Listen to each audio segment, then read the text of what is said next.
Sup nerds, I'm Tom. I'm Wes. And I'm Aaron. And today we're taking a look at The Flow of History by TMG Games.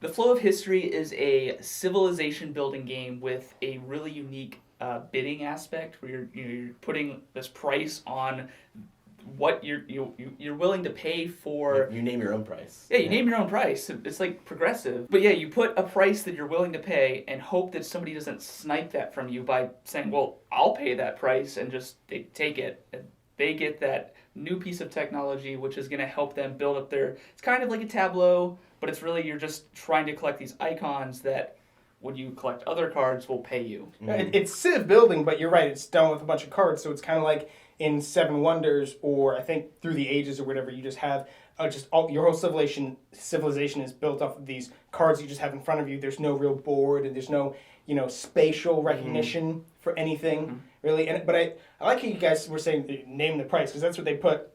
Like on the back of the box, it said with the weird, they didn't say weird, but with the unique bidding price setting. I'm like, yeah, price setting, I guess, is kind of the right word, because it's like a dare. It's like, I'm willing to pay or invest, or whatever you call it, this amount of money on this card, but you can also have it for that amount.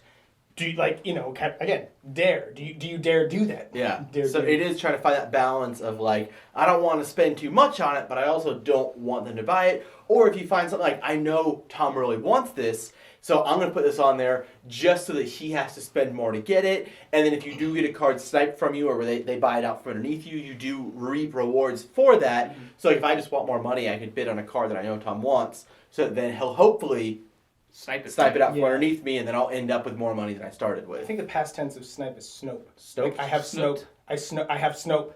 It was snoped from me. I snoped it. I also really like how each of the cards has multiple things it has going on. So you get your investment bonus that, I'll start with the icons. They all have icons in the bottom that are counted up in either when you're attacking and defending, or for investment bonuses and end game scoring, the little icons at the bottom. And then there's the what investment bonus you get on each card. So when you buy it, you can get an investment bonus for each of those icons on the bottom. Only for buying, not for sniping. And then there's also an action or an ability on some of the cards. It's either an instant do this, or it lets you attack, or you can trigger this card to do something else. So there's a lot of different facets for why you'd buy a card. Some cards I'm like, I could care less about the ability, but it's going to get me more of these icons that I could then use later. Or I don't care about the icons, but the ability's really good. Right when I first sat down, and the icon spread, I think, is just the term I'm going to use for it. It was making me think about Tides of Time. Because you remember how you're drafting those cards, and it'll say, you get 3 points for the green suit, but this card is the blue suit. It felt like a lot of that. I'll get an investor bonus if I have, military symbols, but this card is going to give me a lot of hammer symbols. You want to invest a lot in one symbol, right? Because then whenever you get that investor symbol, you get more money. But also you want to spread around, because the cards that you take that will give you the bonuses for that symbol will also give you the symbols of a different, faction. You know what I mean? You have to diversify. You can't just get economy. You have to also get the military and the technologies, or you just have to diversify. Literally the only thing I remember from Tides of Time is that you've never won. So talking about diversifying your symbols, it's also because a lot of times the blue cards have a lot of the handshake icons, or for example, or the hammer icons, but they give you investment bonuses for the attacking icons. That's an example. It's arbitrary symbols on there. But basically what I'm saying is you can't just get blue cards and then you'll get the investment bonus for your other blue cards. A lot of times the card is good for this, but it gives you a bonus for something else, which kind of forces you to diversify to get those bonuses. The other thing that really influences your victory points at the end are the black cards, the wonders. They have these omega symbols on them, and there's actually some of the other investment cards you can get in the later ages. Yeah. But the black ones, they have the most of the scoring things. Like this one, the Taj Mahal. If you have a green, an orange, a red, and a blue card, you get 2 victory points for each set. So you want to definitely be diversifying if you're getting this one. And there's a bunch of other ones that... Scoring was really interesting because I feel like I was not thinking about scoring most of the time I was playing. I actually ended up winning the last game we played. and like I didn't think about like scoring and like, oh, I'm gonna get this for the points. Like the very first couple rounds, like, oh, I'm gonna get this wonder, and it's gonna give me extra points for all my shield, and I didn't get another shield the entire game because I forgot about it.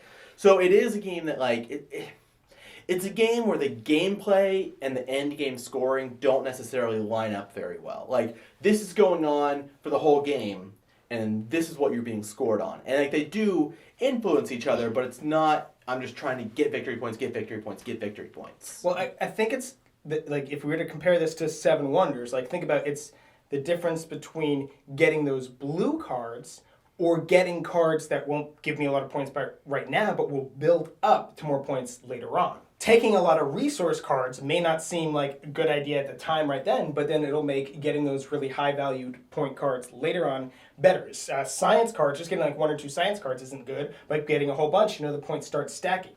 So it's the idea of saying, like I kept looking at these the black cards, the wonders, and saying, well, so now every orange card I take is worth 1 more point. So let me start taking these orange cards. Every blue card I take is worth 1 more point. So I was taking every single card that was out there and ascribing it a number, but that number could have been different if I was focusing on other things. Because I kept ascribing those a number and just taking whatever card had the higher number that I ascribed it, you kept getting military and getting rid of those cards. So it made that, like, it didn't matter. So if I'd gotten more military, those numbers would have been different. Mm-hmm. You know what I mean? So you can hyper-focus on one thing, but like you said, if you're not diversifying, that can eventually screw you over. And there is an advantage to just going for like what card has the most icons on it. Since that's one of the main ways it came down to, that's part of how I won that last game. It's just because I had so many more icons at the end than you guys did. Even though I like you had tons of wonders and Aaron like just had tons of cards too. Or I felt like I was going to get crushed, and then just my icons ended up just kind of overwhelming everything else. Yeah, I had those wonders that boosted my icons. Ooh, now instead of my icons being worth half a point each, basically, they're worth a point. I doubled the value of my icons. Yeah, but you only collected 4. He just grabbed a card that had 6 of them on there. So, like, that's again, you're trying to min-max as much as you can, but there's a flow in it. And I do feel like, though, that like as people get more experience in this game, and if you're playing this game a lot, you are going to go for those wonders early on, and then like focus your game on like, okay, I have this wonder, and everything I do is for this wonder. And maybe that's one of our problems with this game is the fact that I feel like none of us really can focus all that much on like a round 1. This is my strategy. I'm going to stick to it the whole game. I feel like we're all very like, oh, I was going to get this, but then he's going for that, and I can snipe him, and haha, I'm going to snipe him, and then. Like, we get a little too take that, and maybe this game doesn't call for that much of it. I think the fact that there is that limited amount of money in the game, though, really kind of can make it where you have to, you're like, okay, well, I can't attack, I can't snipe you this turn, and I don't want to invest, like, I only have 1 coin, so if I invest, you're probably going to snipe, like, I might as well harvest now and, like, just try and get more coins so that I can kind of, hold the market, by holding all the coins. My overall thoughts on this game are thus. I did not really like it the first time I sat down to play it. Subsequent plays of this game were better, and I do feel that there is a little bit to be said about, again, having experience in the game, knowing what things are worth, knowing how good cards can be, knowing how valuable all that, like we were just talking about with endgame scoring and how that works, that definitely does benefit you a little bit. But I kind of felt like I was having that problem like I did with Klondike Rush, where it was a bidding game, and you really had to know, it was a very tight bidding game, so you really had to know how much every card is worth to like really get all the value out of it. But the gameplay itself, I didn't feel was intriguing enough for me to really, really want to get to that point. Now again, I liked it a lot better the more I played it, and as actually the game does kind of ramp up pretty high, so it's really grindy at first. So like my initial impression in the first like couple of rounds is like, oh, is this really what we're doing? But then it ramped up. Well, I think it's because the first couple rounds are so far in the past, I don't really care about them. I wait till the later rounds. Oh, we're just finding fire right now. Who cares about fire? Right. No, but I would put this in the same category as like Harvest that they have. Like, I liked Harvest. I thought it was a well-designed game. I thought there were some interesting things in there and some cool stuff, and I'm certainly willing to play it again if anybody wants to play it. I'm like, yeah, sure, I'll jump in a game at a convention or anything, like, no problem. I don't feel I need to have it in my collection, or if I did have it in my collection, I feel like the only real value I would get out of it would be the box size. And I would probably, I really want to play Seven Wonders, but I'll just throw this in my bag because Seven Wonders can't fit in Which there. sleeved cards do fit in. Like, fine with D&G.